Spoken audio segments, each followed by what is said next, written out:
اعوذ باللہ من الشیطان الرجیم بسم اللہ الرحمن الرحیم۔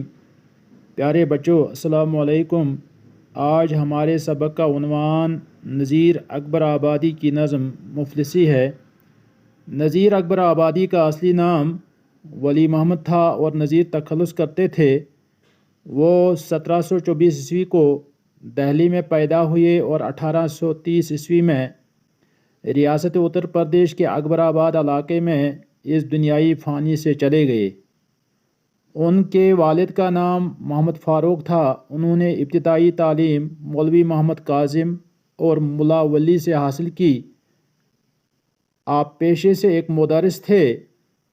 آپ کی نظموں میں آدمی نامہ، مفلسی اور روٹی نامہ وغیرہ بہت مشہور ہیں۔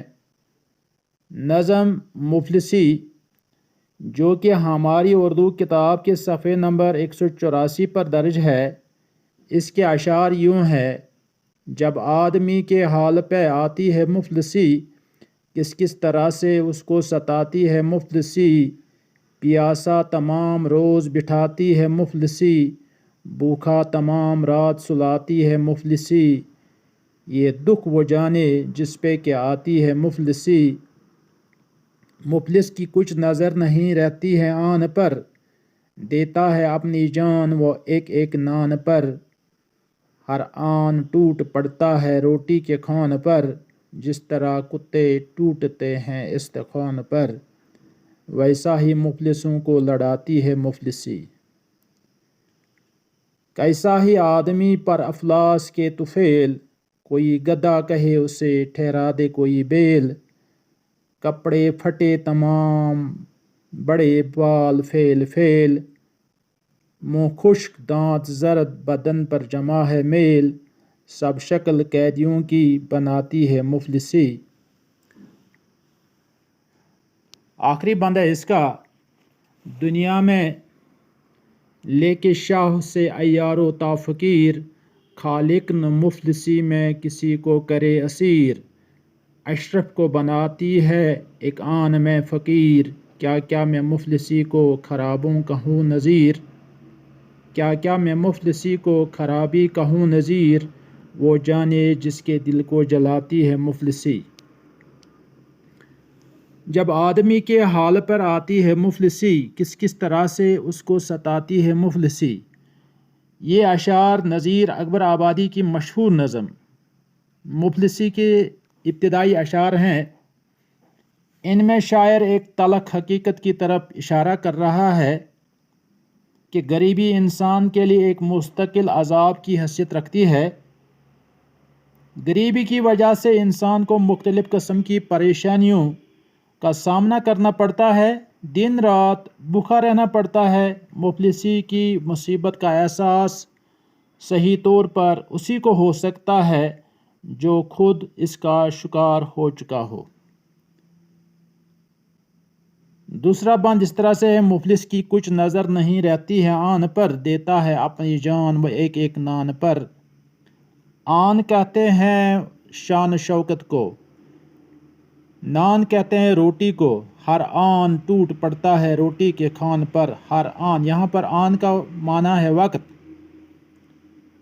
جس طرح کتے ٹوٹتے ہیں استخوان پر، استخوان کہتے ہیں ہڑی کو، ویسا ہی مفلسوں کو لڑاتی ہے مفلسی۔ ان اشعار میں شاعر ایک غریب اور نادار آدمی کو اپنی عزت اور شان شوکت کی پرواہ نہ کرتے ہوئے فرماتے ہیں کہ غریبی کی وجہ سے ایک غریب آدمی ایک ایک روٹی کے حصول کے لیے اپنی جان کی بازی لگا سکتا ہے۔ بھوک کی شدت کی وجہ سے وہ دسترخوان پر اسی طرح ٹوٹ پڑتا ہے جس طرح بھوکے کتے ہڑیوں پر ٹوٹ پڑتے ہیں۔ تیسرا بند ہے: کیسا ہی آدمی ہو پر افلاس کے طفیل، کوئی گدھا کہے اسے ٹھہرا دے کوئی بیل، کپڑے پھٹے تمام بڑے بال فیل فیل، منہ خشک دانت زرد بدن پر جمع ہے میل، سب شکل قیدیوں کی بناتی ہے مفلسی۔ ان اشعار میں شاعر فرماتے ہیں کہ غریبی اور مفلسی کی وجہ سے ایک انسان کی عزت مٹی میں مل جاتی ہے۔ اسی وجہ سے کوئی اسے گدھا یعنی بیوقوف اور کوئی اسے بیل یعنی بدو کہہ کر پکارتا ہے۔ غربت کی وجہ سے وہ پرانے اور بوسیدہ کپڑے زیب تن کرتا ہے، پہنتا ہے، اسے اپنے بال سنوارنے کی بھی فرصت نہیں ملتی، اس کے دانت زرد اور اس کے جسم پر میل کی موٹی تہ جمع ہوتی ہے۔ آخری بند ہے: دنیا میں لے کے شاہ سے عیار ہوتا فقیر، خالق نہ مفلسی میں کسی کو کرے اسیر، اشرف کو بناتی ہے ایک آن میں فقیر، کیا کیا میں مفلسی کو خرابی کہوں نذیر، وہ جانے جس کے دل کو جلاتی ہے مفلسی۔ یہ نذیر اکبر آبادی کی نظم کا آخری بند ہے۔ ان اشعار میں شاعر خدا سے دعا کرتا ہے، دعا کرتے ہوئے فرماتے ہیں کہ بادشاہ سے لے کر فقیر تک کوئی بھی غریبی کا شکار نہ ہو، کیونکہ غریبی ایک لمحہ میں شریفوں کو ذلیل و خوار کر کے رکھ دیتی ہے اور ان کی عزت خاک میں ملا دیتی ہے۔ لفظوں میں غریبی کے درد کا اظہار ممکن نہیں، اس کا صحیح اندازہ اسی کو ہو سکتا ہے جو خود غریبی کا شکار رہا ہو۔ شکریہ۔